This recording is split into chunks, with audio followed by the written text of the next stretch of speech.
The Tale of the Water-Bearer. Long ago, in a distant land, there was a water-bearer named Muhammad.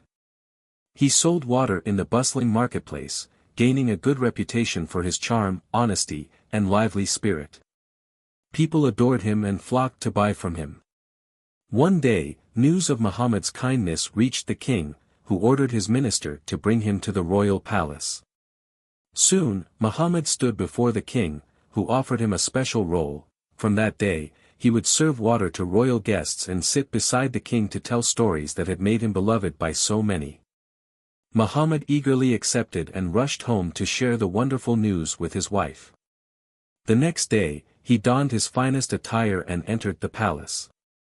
He greeted the king's guests with water, entertaining them with warmth and grace. When the gathering ended, he sat with the king, sharing stories filled with humor and wisdom. Every evening, he returned home with his earnings, grateful and fulfilled. Day by day, Muhammad's charm won the king's heart, until he became a close companion of the royal court.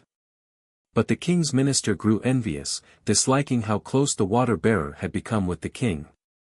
One evening, as Muhammad was leaving, the minister caught up with him and warned him, falsely, that the king complained of a terrible odor on his breath. Out of respect, the minister advised, Muhammad should cover his mouth with a cloth.